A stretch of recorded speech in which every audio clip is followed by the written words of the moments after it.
Shreya, it's great to have you here. For people who don't know you, tell us a little bit about yourself. Okay, hi everyone. I'm Shreya Pattar. I run a content marketing agency. Specifically, we focus on LinkedIn branding.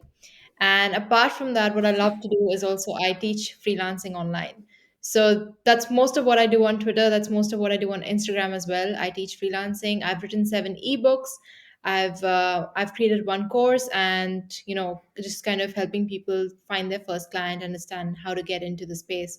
I'm a writer. I love writing. So definitely for me, Instagram and Twitter and LinkedIn are spaces to kind of just share my thoughts, write it down, and sometimes, often, I guess, also on Twitter, end up triggering a lot of people. But yeah, that's the good side of it, I guess. So yeah, that's something about Cool, it. cool. And so let's back up a little bit because what were you doing before you became a content creator? What did you study? How did you roll into this? Yeah, that's an interesting story as well. So I've been writing since I was really young, and I've always enjoyed writing.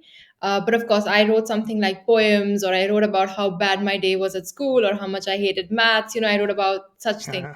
And initially, I wanted to be a doctor. I thought I would pursue medicine. Prepared for all those entrance exams that we have in India, prepared for everything, and decided, no, you know what, this is not what I want to do. Like, even in the preparation phase, I was like, this does not sound right. Decided to do literature instead. So then I moved to Dublin. So I grew up in Mumbai in India, and then I moved to Dublin for university. So I studied English and philosophy there at Trinity College. And something very interesting happened there because in the first month of college, the CEO of LinkedIn, Jeff Weiner, he is now the executive chairman. He was there for an interview with one of these student societies that we have in college. And after Cool. the interview, he was just out, standing out, taking pictures with students. And I just went up to him and I said, I have this LinkedIn profile. I have just joined college. I have no idea what to do with it. Why should I be on LinkedIn if, I'm not even looking for a job? And in hindsight, it feels kind of stupid that I went up to the CEO and asked him that, but I did. And he was just like, okay, can I just see your profile if you already have a LinkedIn account? So then he went through my profile, and I already had a lot of work experience there. And he asked me a few things. People still think he gave me some secret hack on how to, like, get into the LinkedIn algorithm. That's not what happened. But he basically told me that, whatever, you have to first decide what you want to do, and only then can you act towards it. So in general, like, do you have a dream job, is one of his favorite questions.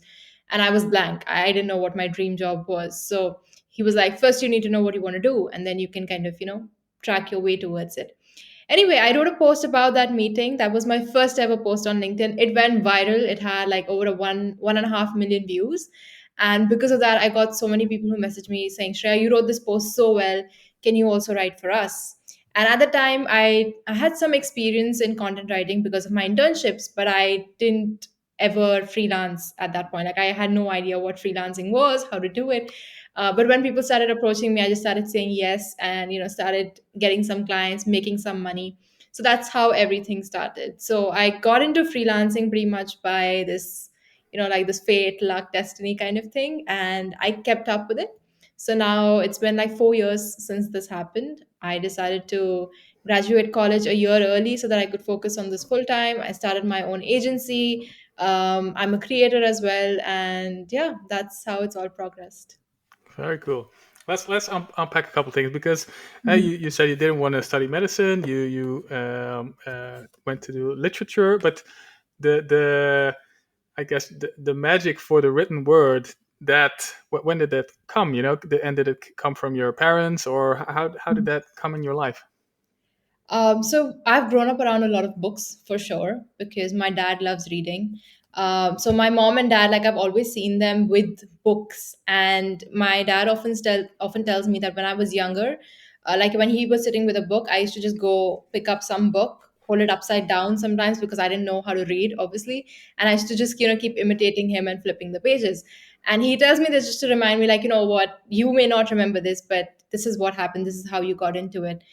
So it was definitely the influence of my parents, and the fact that we used to buy, like, we used to go to the store called Crossword very often. Like, every weekend, we used to go to a book fair or some store, buy a lot of books, and go through them. So that's where the love comes from. And surprisingly, like, when I told my parents, you know what, I don't want to do medicine, I want to study literature, they were like, yeah, like, we knew that all along. We didn't even know why you were pursuing medicine and why you were trying that out, but you wanted to, so we didn't say anything. But turns out they knew. So I was happy because then I could get that support. Otherwise, it's not normal when you want to pursue writing, right? So I'm Yeah. glad they saw that.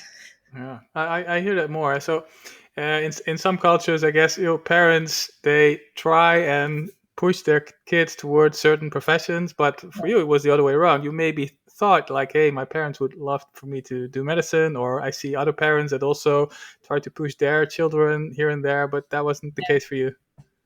It is interesting. Yeah. And so, what's also interesting is that I think a lot of people would think the takeaway here is, hey, Shreya met the CEO of LinkedIn. That was her lucky break. But I think what went before that, the writing, the reading, that's actually why you could write such a great post about meeting the CEO. And I think Yeah. a lot of people don't see that, but it takes a lot of reps to be able to create a great story. And then you had something to write about, of course, which was great, but because you had all the reps put in already, that story went viral. I'm so glad you bring that out because yes, people do think it was like a one-time thing, but of course, like I remember how much effort I put into writing it as well because I just first I wrote an article, I realized that a LinkedIn post is much shorter. And at that time, the LinkedIn post character limit was even shorter than it is now.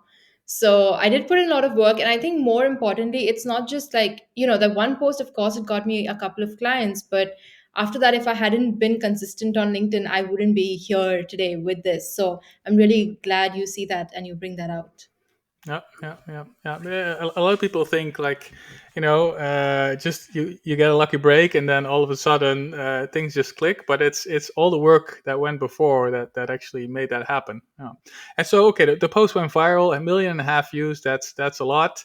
Mhm. And so the first couple of people started asking, hey, can you write things for me as well? How did you respond to that? How did you go about creating a business around that?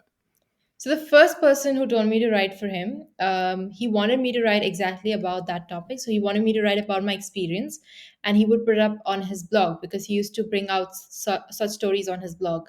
And he offered to pay me $75 for that article.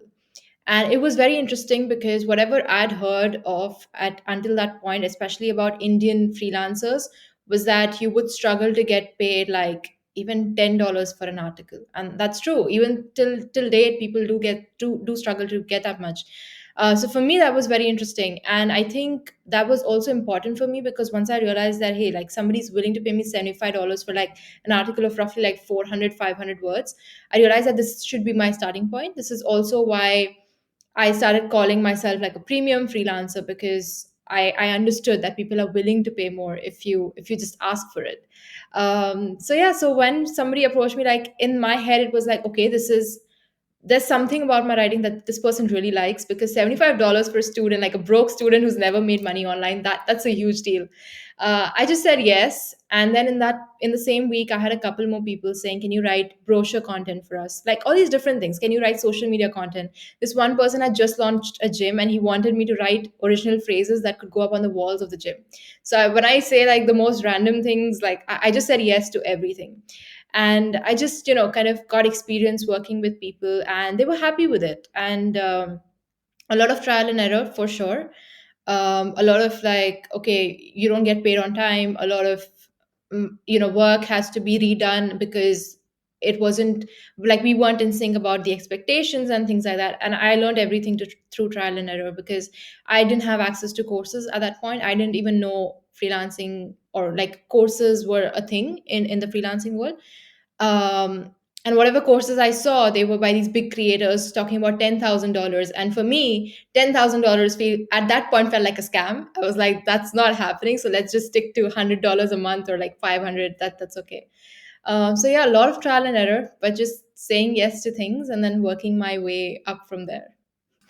And so it started with writing posts, but I guess some people are already, I guess, happy that they post sometimes on LinkedIn, but I guess a lot of people also want something out of that. They want leads or they want, I don't know, more connections or what did people ask? What were their goals and how did you write towards that? I think that's the interesting thing that initially I didn't care about these things. When somebody said, I want an article, I was like, okay, I'm writing an article that you like. When somebody said, I want brochure copy, I was like, okay, I'm just doing what you are expecting, what you said you want. But that's also where I ended up getting stuck, because after a point, I couldn't scale my fees because there was no real world outcome to it. But now, when I talk about it, I have a better offer. So now I know that there's value in terms of, let's say, some people want personal branding, some people want personal branding plus lead generation, inbound lead generation, not through ads, but through content. So now that I have understood that it's not just about doing what the client wants, but actually getting them the results that can be generated from this particular task. So I've been able to create a better offer. Um, so yeah, definitely everything's changed since having that realization. But initially it was just like, okay, we want this, and I was like, okay, I can write, I'll give this to you, you're happy with it. If you're not, then I'll make some changes and give it to you. And it just turned out fine because people were happy with it. So yeah. No, no. And how did you change your offer, and how did you then find your clients, or how did they find you with your, I guess, increased fee? So it's always been LinkedIn. For me, LinkedIn, like that's also why I've stuck to it. No matter what other platforms I use, I've stuck to LinkedIn because that's my number one source for leads. To date, I get inbound leads on LinkedIn through my content creation, and my content is pretty much varied. I don't specifically talk about LinkedIn branding. I don't specifically talk about, let's say, also like, let's say, my client case studies. I very rarely do that, but it's just the fact that I love telling stories. So for me, everything is about telling stories, and they tend to perform well on LinkedIn. So a lot of my posts get a lot of reach, a lot of views, and people are just hooked to the writing style. And especially somebody who wants to start generating leads or wants to just build thought leadership, right? Where they want somebody to be able to tell their story in the right way, in the impactful way. That's where I come in, and my stories and the engagement on my post is good enough for them to be like, okay, yeah, you'll do a good job. Let me talk to Shreya and see what she can do for us. And then of course I have my case studies to show my work. um, but yeah, like I think that's also somewhere most freelancers tend to miss the mark, freelancers or agency owners, where you're focusing too much on the deliverables rather than the outcome of those deliverables. So if you kind of change your focus towards being customer first, client first, in terms of the results that they get and the value that they get in return, that's how you can actually scale and, kind of charge more as well. No, yeah, makes sense, makes sense. And so you started as a freelancer. You're now an agency owner. How did you, work towards that? I guess you now have maybe other freelancers working for you, or maybe even employ a couple people. How did it work? So for the longest time, I was really scared of having anybody else on board, because in my head it was like, if somebody is paying me, let's say, $1,000 for something, they're expecting me to do the work, first of all, and second of all, if they could actually find somebody who could do the work even close to what I do in terms of quality, then why would they be paying me $1,000? So all these weird, like, unrelated mental blocks held me back for the longest time. And then I think 2 years ago, I just hired one person on a freelance basis, and I just started working with them. And I got that sort of confidence that, okay, this is good. Like, I'm able to free up some time, I'm able to take on more clients, and I'm able to actually outsource work that I may not find too interesting or too hooking, at least maybe the drafting part of it, if not the whole thing. And it made my life very much easier, especially because at the time I was also studying, so managing college and freelancing, it's a whole thing. So it just started with one person. I had only one person working with me for like 6 months, then another person, and that's just how I built it up. So yeah, at this point I have about 5 or 6 people working. It's different, mostly it's on a freelance or contract basis. But yeah, I'm looking forward to expanding soon, because I think that's the only way to scale. It's not about it. That's one thing about lead generation, but I think nobody talks so much about the importance of finding good people for your agency so that it can actually grow. But yeah, that's the next step now. Definitely. And talk about the first hire. Where did you find this person, and how can other people find people like that? Oh, on LinkedIn. So I got an inbound message on LinkedIn. I think that guy was just lucky, because I tend to get a lot of messages, but I don't really, I can't go through everything, right? So I don't tend to see it. But at that particular time, I was looking for a writer in a very specific niche. And that guy just texted me at that very moment saying that these are my samples, and they exactly matched what I was looking for. So in many ways, I think he got lucky, and I got lucky as well, of course, that I just found somebody like that. So yeah, At the time I didn't go through much of samples or anything. I'm just like, okay, let me just hire this person as a one off, like let him write one article, let me see how it is. I realize, of course, even now, that it's not just something that can be, it's usually, it's not that the person you're giving the work to can do all of the work right from scratch to perfection and then pass it on to the client. I still have to do a lot of overlooking and a lot of like quality control, if you could say that. um but yeah, once I made my peace with the fact that I do have to be involved in some ways, I can't just expect perfection, or like what I'm looking for, I can't just expect it every time. So that just helped me like ease things out, and I was okay with working with that person. Hmm, very nice. And so I think a lot of people who are listening are also wondering, like, hey, I'm still a student, or just graduated, or I want to pivot my career. How can I get started with what Shreya is doing? How would you, advise people to get started with content creation and doing some freelance work? Okay, I think content creation, I would suggest that you pick just one platform, because especially now, as you can see, obviously everyone's on all these platforms. Everyone's doing TikTok, Instagram, YouTube, Facebook, LinkedIn, all at the same time. But you have to understand that these people do have maybe a team behind them, or they have certain amount of experience to be able to manage these multiple things. But when you're starting out, that's way too much. So I would recommend sticking to one platform. I stuck only to LinkedIn for 2 years before I even thought of moving on to anything else. So stick to one platform, kind of get a hang of it, try to create content, get some sort of engagement on it, will start building an audience, start reaching out to people, but do it on one platform initially. And if you want to start freelancing, the first thing, of course, is to pick a skill that is worth monetizing, that somebody would be willing to pay you for. And at this point, all these skills can be learned via YouTube. So even if you don't want to invest in a course initially, you can just do some trial and error through videos on YouTube, learn some skill. It could be content writing, copywriting for sure is a good skill to learn. Storytelling, it could be also graphic designing, video editing. I recommend video editing as well at this point, because everything's video right now. Even Twitter is going to come up with more video content. So definitely a good opportunity for everyone who's a video editor. So look into these skill sets, gain some experience, create some mock portfolios, and then start reaching out to people. And I would say initially reach out to people with no expectations at all. Like don't expect fees. Maybe like you just want to send your portfolio, tell them what you can do for them, and just tell them that you'll give them the content. Like don't ask for a testimonial in return. Don't ask for a shout out. Don't ask for anything. Just get a hang of these people and just get the experience of working with one or two people. And then of course from there you can start charging.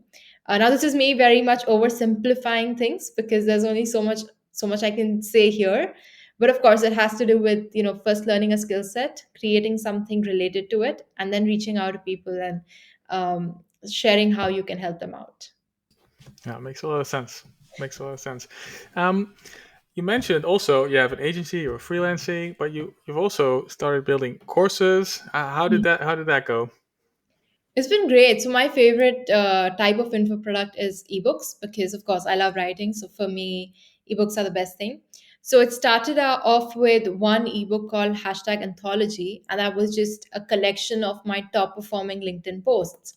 And that wasn't like a writing from scratch kind of ebook. That was more of a, like a compilation, an anthology, literally. And I wasn't expecting much, especially because in the Indian freelancing space, I think I was like the first person to write an ebook. And I was the first person to charge like $10 for it, which is a lot of money. Because even if you get hard copy books in stores, that would be like $4. So why would somebody pay $10 for something that's a compilation of what's already out there? So it was a full on like, for me it was a very much like experiment. Let's see how it does. I did end up selling like 150 copies or so in the first week, and that was great. Like it was a great That's nice. start. And since then, I have written 7 ebooks. So I've released 7 ebooks. And of all those 7 ebooks, like thousands of copies have been sold. And they have been like different topics. So I have one on how to start freelancing. I have one on how to conduct sales calls. So it's very specific only on like how to convert people on a sales call. And I have one on LinkedIn as well. So how do you build a brand on LinkedIn and monetize it? So these are very specific guides, and then I have more anthologies because, of course, I think I just picked it up and I made it a series. So I have two Twitter anthologies based off of my best threads on Twitter. So yeah, I'm always experimenting with what to do, but yeah, I love writing ebooks. Cool, cool. And then, so the first compilation, that's probably a no brainer for a lot of people. You don't need to do a lot of extra work. It's there. You can just look at your best posts. You can maybe add a little bit of context to the post and how people can come up with with similar things. Yeah. Why did you decide to how did you decide to create the next course? How did you come about that? I think once I wrote this one, I decided that the next one cannot be a compilation. It has to be something fresh. And in fact, I wrote the first one as a compilation just to kind of get a hang of what it means to create an ebook. So I wasn't expecting a lot of sales, but of course, it's easier to compile than it is to write something from scratch. So this was just a starting point. Um, and all of my ebooks actually have been inspired by what I have come across the most in that particular period of time. So I think there was a particular month where everyone was asking me, Shreya, I struggle with sales calls. I get on a call and I don't know what to say. I just start fumbling. I underprice myself, I underquote myself, and I'm not able to, like, people just keep ghosting me. And I realized that this is a real problem. So I wrote an entire ebook called Money Calls on how to conduct a sales call and how do you close people on the call. And then a couple of months after that, suddenly, for some reason on Instagram, everybody was texting me, Try, you create all this content about Instagram, but how do I start freelancing? How? Like you told me how to do this, how to do, but how do I start? And I was like, okay, that's a fair enough point because there's no roadmap here. It's only just scattered content. So I put together an ebook that was just for how to start freelancing, everything from scratch. And so all of my ebooks have come from that. Then there was this one point where everyone's asking me, you're doing so well on LinkedIn, how do I do that? Okay, so here's an ebook on LinkedIn. So, and it's great because I think that's what, market research is, even like when you kind of ask people what they want. In this case, I was just getting it in my DMs, and I decided to make the most of that. So yeah. Yeah, yeah. How did you decide to structure it? What tools did you use? How did you actually create the product? So the first ebook that I bought was one by Jose Rosado, and he's a good mentor and a friend now, which I'm grateful for. And he was his was the first ebook, and I was reading it and I was like, okay, this looks interesting. This is like so many long form essays that have been put together. That's how I saw it in terms of the structure.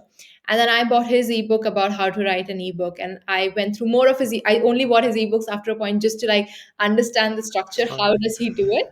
And yeah, so I kind of replicated that okay, this is like all of my pain points put together first, and then you kind of building that trust even in the ebook, and then you break it down as much as possible. So for me, what's important in my ebooks is that I explain the simplest of things. Like my freelancing ebook has one chapter that's only about the vocabulary that's very common in freelancing. So like things like lead generation, inbound, outbound, clients, customers, like what do all these words mean? I've talked about that as well. So yeah, that has been the structure, just keeping in mind that if somebody who has no idea about this topic had to start, then what would I want them to know before they can move on to the pro stuff. So yeah, like just I create an index, like okay, these are the topics I want to talk about, and then I fill them up in any random order, so I don't have an order that I go in. I just write about whatever interests me. And I think another interesting thing that I've realized about writing an ebook for me is that I tend to just write the whole draft in like a span of 2 days, which is crazy because it's like, Oh, 15, 20,000 words. But I've noticed that if I get into that zone, I just want to finish it because then I'm thinking of all these other things that I will forget if I don't just write them down instantly. So my drafting period is like 2 days max. And then there's, of course, the editing, the promotional structure, and the proofreading, all of that. So, yeah. nice, nice. And so, do you have some kind of funnel? Do you have a newsletter, and then you have all sorts of automations to get people to buy your courses? How does that work? I am learning everything at this point because I wasn't a fan of newsletters, although I know the value of a newsletter.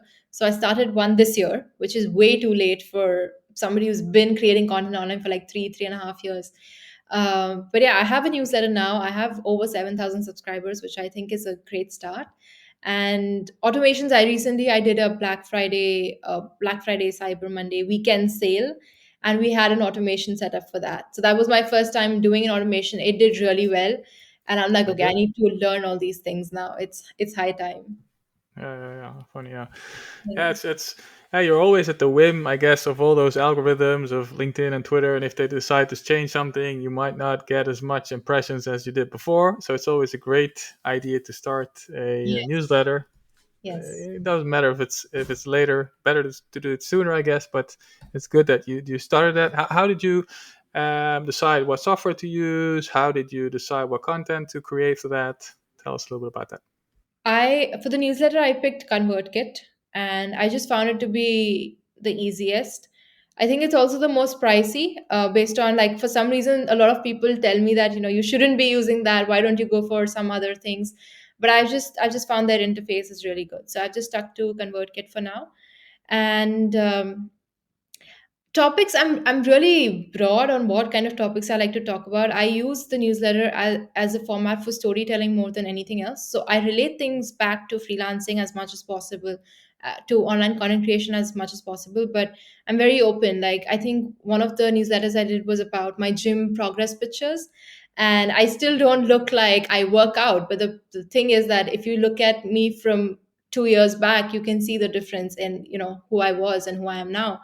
And I just put up that as a comparison, and that newsletter was about, like, progress is not about what other people can see, or it's not about hitting a certain goal. It's rather the difference in you a couple of months ago versus now, a couple of years ago versus now. So it's your decision.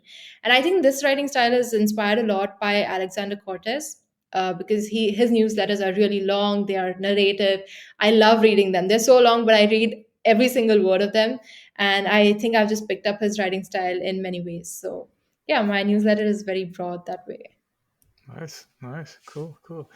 And so, um, you, you're you've been creating on LinkedIn for quite a while. You not Mhm. all your tweets have of all your tweets, not all your posts have gone viral. Probably. How did you optimize those posts? How did you find out what posts did better and did worse? How did you go about that? That's a good question, and I think when I started out, no, not many people were creating content on LinkedIn, and LinkedIn branding and LinkedIn content creation weren't a thing. So this is 4 years ago. It just wasn't a thing. So I never thought about how many impressions I'm getting, how many likes, and like I just didn't care. I was just writing and publishing, because for me as a writer, it was a great thing to do, just to put my writing out there. This was the first time I was publishing my writing under my name. Otherwise, I have done it previously anonymously. So this was like, it was me. And of course, it was getting me leads. So that was my only goal: create good quality content that nobody else is creating, and get leads, and run a freelance, like, be a freelancer. That's it. um, so after that, like, I think, of course, I picked up what does well. And interestingly, like, after this post that went viral, the first post, the next post that went viral was during a series that I was doing for my dad's birthday. So I was sharing one story about, like, some lesson that my dad taught me every single day that week.